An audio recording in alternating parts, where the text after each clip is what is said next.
Juggle your schoolwork while seducing your choice of crazy creature in Monster Prom XXL. Does a zombie make a good wingman?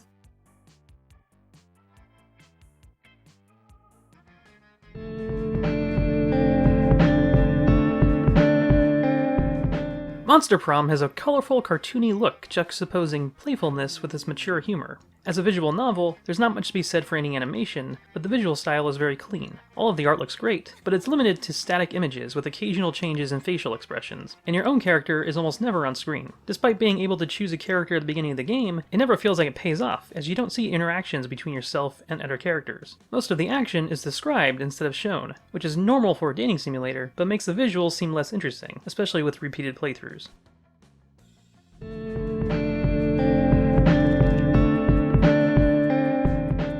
Monster Prom is a straightforward visual novel dating simulator.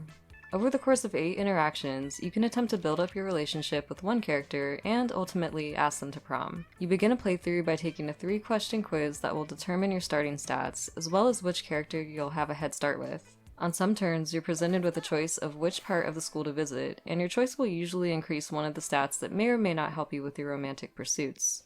The game will then initiate an interaction with the character based on who you have the most favor with. In this way, the quiz at the beginning is a real deciding factor in who you can pursue, as every interaction matters in maximizing your chance for a date. So, if you have an idea of who you want to pursue but you don't guess correctly on the quiz, you're out of luck. In some other turns, you'll choose who to sit next to at lunch. Although you have more control here in deciding who to talk to, you're likely wasting your time if you don't sit next to the character that the game is pushing you toward. In either situation, you'll be presented with dialogue options that will either bring you closer with your love interest, or push them away. And that's honestly the extent of the gameplay. While not random, it always felt difficult to determine which option was correct, and even the correct choice could fail if our stats weren't high enough in one category. Ultimately, success in Monster Prom seems to be determined entirely by a few decisions you make very early in the game, after which there is little opportunity to increase stats or have a positive interaction with your potential date. The game feels designed for multiple playthroughs, where trial and error will eventually lead to success. The game boasts hundreds of interactions and multiple endings, but it will take a lot of effort and time to see it all. While it leans heavily on occasionally funny adult humor, replaying the game means reading the same joke over and over. And while a playthrough only takes about an hour is a long time to play just to realize you failed too hard at the beginning of the game to get a good ending. Minute to minute, the game is simple and accessible, but it really boils down to a handful of this or that decisions. Without knowing what you need and pursuing it from the very beginning, even the right decisions will fail a skill check, digging your character in a hole that they can't escape from. Maybe it's similar in a way to real-life interactions, but for a game, it never feels like you have any freedom or any room for error. It's also a shame that a game that attempts a lot of diversity, and even allows you to choose your pronouns, doesn't allow you to be yourself, and requires your character to cater heavily to the interests of your potential partner.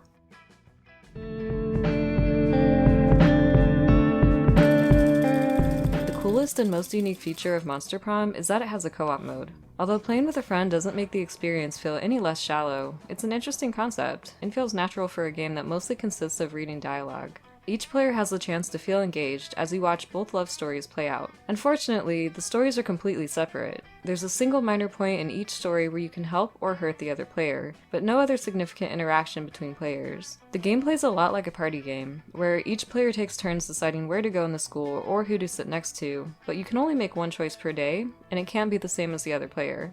Because of the potential to block players out of the stats or interactions they need, it almost seems like the game would function better as competition. And it can be competitive, if you decide to play that way.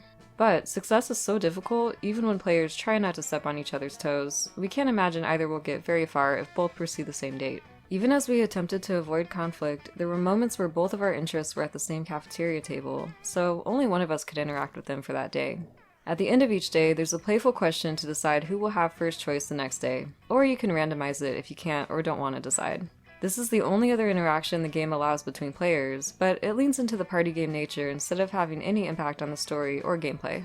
According to the menu, it takes an hour to get through a normal playthrough, which we found was accurate. There's even an option for a shorter version that takes 15 minutes less. Although I question the wisdom of condensing such a shallow game to an even shorter time, it's great that they provide options for people who may have less time to play. With 2 players and 6 possible dates, the base game provides approximately 3 hours of fun with little repetition, 4 hours if you include the DLC. Beyond that, it can still be fun for people who like chasing different interactions and endings, but it will get significantly more repetitive as you continue.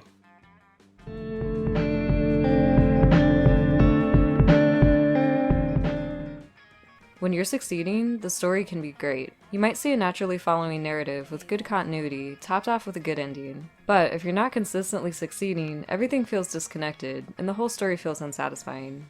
The story can be completely derailed by one mistake, with no chance of recovery. Ultimately, unless you do everything right, it can feel like a waste of an hour. The game obviously has an optimum path to take, depending on which character you're pursuing, and you're seriously punished for not knowing that path. There's rarely a sense of continuity, as past interactions are almost never referenced. It skates by on its humor and initial variety. There's at least 8 different stories to experience, if everything goes well, and several more if you meet the conditions for the secret endings. But the variety is essentially cut in half when you're playing co-op, as it makes most sense for each player to pursue a different love interest. So each playthrough has 2, likely unconnected story threads, and the game gets repetitive quickly.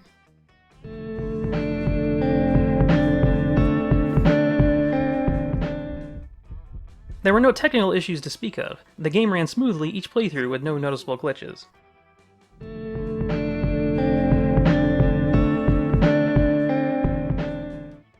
For all our criticism, we did enjoy playing through Monster Prom a few times. If not really a co-op experience, it feels like a nod to the community of gamers who enjoy watching people play games while also letting them participate. It's just unfortunate that the game itself is uninteresting. It's too restricted by the limited interactions to tell a decent story in most situations, and relies too heavily on trial and error with repetitive dialogue to stay fun for repeated playthroughs. Besides the fact that it has a co-op mode, it doesn't do anything special as far as dating simulators go. But if you've ever been interested in playing a shallow dating simulator with a friend, we'd give this one a soft recommend.